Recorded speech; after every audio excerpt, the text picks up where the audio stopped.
My name is Dante and this is Story Hub. I'm 36, female, have a daughter, Sadie tween, with my ex-husband John, 39. We divorced 5 years ago, and I have primary custody while he sees her 2 weekends a month. Last year he married Amanda, who has sole custody of her kids, tween and preteen females from a previous marriage. Amanda is a stay-at-home mom, not for any health reasons or so on. She just doesn't want to work while John works at a 19-5. He makes good money to support them, but not enough to live in luxury. I have a much higher paying job since it's just Sadie and me. I make sure she has the best possible life. She goes to a private school. I set up her college fund, and she has much better things than most kids' phones, clothes, etc. I still manage to raise her to be humble and not take things for granted, and she's one of the hardest working people I know, always ensuring good grades and keeping her room tidy. Well, the last few times she came back after a weekend at John's, I noticed that the clothes she was bringing back in a duffel were not her size, and b, much cheaper and poorer quality than I usually buy for her. I asked her why that is, and she told me that while she's at her dad's, Amanda takes her nice clothes and gives them to her kids, while Sadie gets the clothes from Target. I asked her if she wanted them back, but she said she didn't mind sharing since she kept all her favorite clothes here. The problem came when I went to pick her up last weekend. I had a business meeting and couldn't drive her over, so Amanda offered to pick Sadie up from school, which hadn't happened before. When I got there on Sunday, John and Amanda asked me to sit down with them, and when Sadie came to hug me, Amanda sent her to a room quite harshly, saying her punishment wasn't over yet. I was confused because Sadie very rarely misbehaves. They sat me down in the kitchen and said that it was unfair for Sadie to go to a private school while her kids go to a public one. So they decided that Sadie would be pulled out of private school and put in the same school as the girls. They also said I should keep up Sadie's punishment, because when they told her, she blew up at them, told them it wasn't fair, and yelled that Amanda and her kids weren't even her real family, that all they did was steal. I told them in no uncertain terms to screw off. I would not be pulling my child out of a school she likes away from her friends because they can't afford it. I told them they could easily make as much money as me if Amanda started working in her field because she has the qualifications and a good job market. I told them their money problems are not my issue, and if Sadie's items get stolen or they try to pull her out of school, I'll be taking this to court. They've been blowing up my phone ever since, calling me a selfish idiot. And after telling the story to a friend, he told me I was rubbing my success in their face. But I still don't feel like I did anything wrong. Still, am I an idiot? I think as a loving mother, you know the answer deep down in your heart, not the idiot. And well done for protecting your daughter. Keep this mama bear mood switched on. Out of all the adults involved, you're the only one fighting your kid's corner. Your daughter needs your support in this situation. The only thing I would have done differently is I had to take them to court already for stolen clothes. You let it go and now it keeps escalating. Because the real motive here is intense jealousy combined with laziness and questionable morality. To steal clothes instead of working. Yeah, that makes me want to vomit. So you're paying for her education and they want you to stop because Amanda's a bum. Good on you to tell them to screw off. Shame on them for using your daughter as a tool to hurt you. The clothes thing made me angry. Believe me, I can relate with my divorce, and it's ridiculous. But the private school thing, no way. No, the fact that your ex-husband and his wife are pieces of crap doesn't surprise me that this is their reaction. But you have a friend that would respond that way is no bueno. Friends are supposed to have your back. You work hard for your success, and being successful is not rubbing it in someone else's face. Update. I contacted my lawyer and we're starting the process of obtaining full custody. Really quick, if you're enjoying the video, don't forget to drop a like. I'm taking Sadie to a therapist so I can get permission to keep her with me, at least until the courts make their decision. Her next visit isn't for another couple of weeks, so assuming that everything goes according to plan, she shouldn't have to go back there unless she wants to. Now for the next story. I'm prefacing this by saying I am female, 30, always struggling with self-esteem. I'm an introverted, anxious, socially awkward person, which makes it worse. I got introduced to makeup during my late 20s, and it's now become both a source of income and a source of self-confidence and esteem. My now husband always teased me about it, my duties, a jokester, and is a bit on the sarcastic, brutally honest side. I didn't have an issue as long as it was done privately, meaning private teasing. At our wedding, I went a bit out of the box regarding makeup, but it looked matching and fitting. However, my husband didn't stop commenting on it during the wedding. I was beginning to get annoyed, but when it was time for his groom's speech, he looked at me and then said, "My wife here, who looks like a department store mannequin with that makeup on her face." I was dumbfounded. Guests started laughing at me loosely. I felt so much rage I didn't know how to contain it. I waited till his parents were around, then I went off on him about what he said. He said it was a joke and I took it too personally. I argued with him about how I felt regarding his teasing in public. But he insisted I blew this out of proportion and ruined the atmosphere for the wedding, as well as humiliated him in front of his parents when I scolded him like he was a kid. He sulked about it for 3 days, then told me that I needed to apologize for this negative vibe I brought upon him and for reacting insanely over a joke. I wonder if I overreacted. Dear, am I an idiot? Not an idiot. Embrace yourself for a lifetime of this BS. It'll always be him kicking you and then getting all hurt when you yelp. It always amazes me when people see the red flags for years and still decide to get married. OMG, he has the emotional intelligence of a soggy cloth. Making fun of his new bride in front of all our friends and family is just peak stupidity as well as being cruel. I would feel so awkward as a guest at this wedding. Even if you didn't have self-esteem issues and anxiety, that would have been a dumb move. And then he accuses her of bringing the negative vibes to the wedding. What? Even why would you want to stay married? Someone that announced to all of your friends and family that he doesn't like the way you chose to present yourself to the world. He said I took it too personally. It was literally a comment about your personal appearance. How are you not meant to take that personally? And I say comment and not joke because I don't understand what's meant to be the funny bit. Unless the idea of suggesting that you look ridiculous at your own wedding and encouraging a room full of people to laugh at your expense is somehow amusing to this cretin. You've married. Oh, get that marriage annulled. Now for the next story. I've been married to Stella for 7 years now. We have 5 children, daughters from my previous relationship. Kiara and May, a son and a daughter from Stella, Brianna and Jadon, and a son together, Lucas toddler. My 2 are in 50-50 custody, while my stepchildren only see their bio father every second weekend. My wife and I agreed to split finances and have mostly kept them separate, aside from a joint account for essentials bills, groceries, house, etc. We both used to be high earners, though we had terrible hours when parental leave for Lucas was finishing. Our children begged us not to go back to work.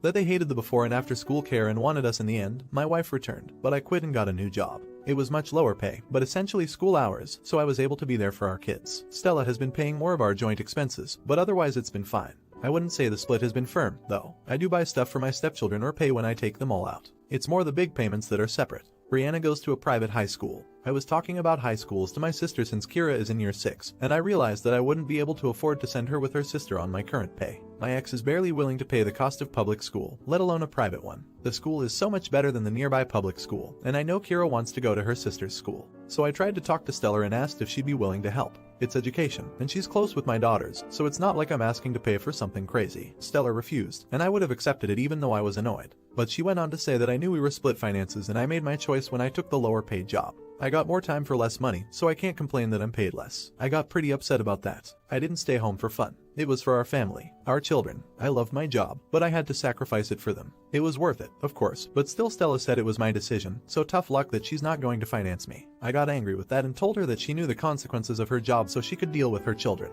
Then her money won't be used on mine, so I won't use my extra time on hers. They can stay in care until our old hours. Stella got angry back, accusing me of using her for money and calling me a complete idiot for suggesting what I did for my stepchildren. We argued pretty badly. She thinks I'm being greedy, selfish and petty, but it's not like I'm asking to mooch. I would still foot 50% and get my ex to contribute as much as I can get her to. Yes, it was my choice, but it was for all the children, for our family. Besides, I literally take care of my stepchildren more than my own 85% versus 50%.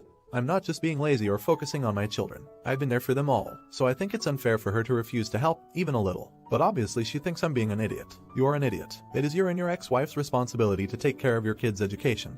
Just as it is your wife and her ex-husband's responsibility to take care of theirs. You aren't contributing anything to your stepkid's education. It was a low blow to tell your wife that you won't take care of her kids if she doesn't pay for your kids' education. If she wanted to play tit for tat, she could refuse to pay more than 50% of the bills and force you to get a higher paying job or even a second job. If you want your kids to go to private high school, hit up your ex to pony up the money. So his time spent looking after her kids means nothing. Isn't it up to her and her ex to provide childcare if she's willing to take advantage of his lower paid job for her gain as she doesn't have to pay for wraparound childcare? Isn't he entitled to some compensation for that? If you were a woman who quit to take care of the kids, everyone would talk about how much work being a stay-at-home parent is and how her efforts aren't being recognized. No, because she is now paying more household bills than he is. You're the idiot opus. Your wife is paying most of the bills because you decided to take another job. So it makes sense that you help her out with her kids. But she's not responsible for paying for your kid's private school. Your wife manages to pay for a family of 7 and pay for a private school for her kid all on her own. Why should she sacrifice and pay for your kid? Because of the decisions you and your ex made. You made a choice to have 3 kids and to take a less paying job. Okay, but you realize him taking the lower paid job for the better hours means he's also saving money for his kids when he has them and hers on childcare, right?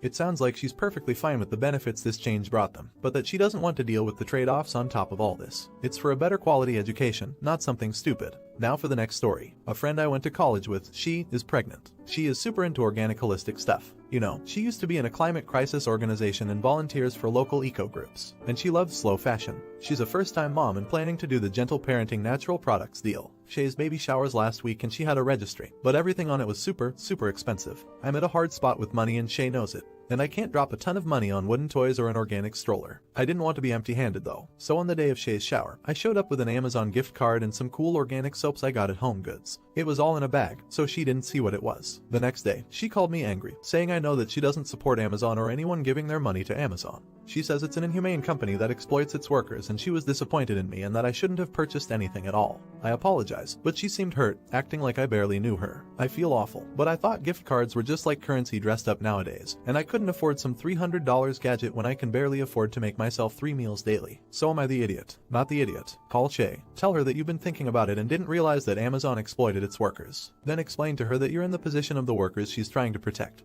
The ones that live paycheck to paycheck and can't afford to survive on one job. Let her know that as your friend, you wish that she would apply the same expectations to herself and have affordable gifts for you to choose from, instead of putting you in the position of choosing and making a mistake. The reality is that being elitist isn't the way to help people like you, who she's trying so hard to fight for. You're the idiot. A baby registry is not a court summons. The friend wasn't upset that Opie went off the registry. The friend was upset Opie bought something from a company they're against. Opie could have gotten some other organic stuff or smaller wooden toys. The friend even said Opus didn't have to get anything. Opus could have given cash, assuming Opus knows about the friend being against Amazon. It is similar to giving a vegan a gift card to a butcher shop or someone with a dairy allergy to an ice cream place. An organic stroller. I'm sorry, I just can't get past this. If she was trying to be earth-friendly, she'd buy a used stroller. If she bought one at all. The reduce, reuse, recycle thing. I rage-baited myself into googling organic strollers. This made me laugh hard, and I'm still trying to figure out whether it was meant to be snide or Opie genuinely doesn't understand what the word organic means. Listen, you know she's into organics, holistic stuff, slow fashion, etc. Why in the world would you think she would shop at Amazon? It feels almost passive-aggressive of you. I'm not going to say you're an idiot because maybe you didn't think it through. But sometimes it's better to not give anything than something that will offend the other person. Now for the last story. My wife, 33, and I, 34, male, have been together for about 7 years. She's a huge health nut, and one of the rooms in our apartment functions as a home gym for her to work out. Over the past few years, she's been spending more hours than ever working out and has managed to get herself visible. 6-pack abs and a pretty jack body. On the other hand, I'm pretty skinny and barely ever work out. At first I was completely fine with my wife's new looks and she seemed extremely proud of herself. However, recently she's been wearing tank tops and crop tops when we go out in public, which I think she's doing to show off her muscles and abs. We sometimes get weird looks from strangers when we're outside together and I feel uncomfortable because of this. I told my wife about how I felt, but she just said to ignore those people. Recently, my friends have also been taunting me by saying things like, how does it feel knowing that your wife could easily beat you up? And does your wife carry you to bed when you're tired? This made me feel really ashamed of myself for some reason, so I decided to talk to my wife about it. I told her about what my friends were saying and asked her to lay down the weights for a while. She became a little angry as soon as I said this and replied that working out was her passion and she expected me to be more supportive of her. She said she wasn't going to bulk down just because of my insecurity. Am I an idiot? You're an idiot. Why are you not only friends with people who find it amusing to insult you, but prioritize their opinions over your wife's happiness? If you're unhappy that your wife is working out and is proud of her body, then don't be with her. She's correct. Your insecurities are not her problem and you should be supportive of your wife. She's working out and bettering herself. When we're fat, we're shamed. When we're skinny, we're ashamed. When we have muscles, we're ashamed. When we do surgery, we're lazy. When we don't, we should do surgery. Men like you are living arguments to be lesbian. Has it not occurred to you that she wears crop tops because it's hot outside and wants to be comfortable? It's like you think everything she does is for male approval, as if she's living in a novel written by a man. That's incredibly disturbing. Your wife is a person, not an extension of you. She doesn't exist to satisfy your fragile masculinity. She is a human being as real as you, not a display object, a toy or an ego boost. Appreciate your wife and upgrade your friends. Otherwise she's going to divorce you.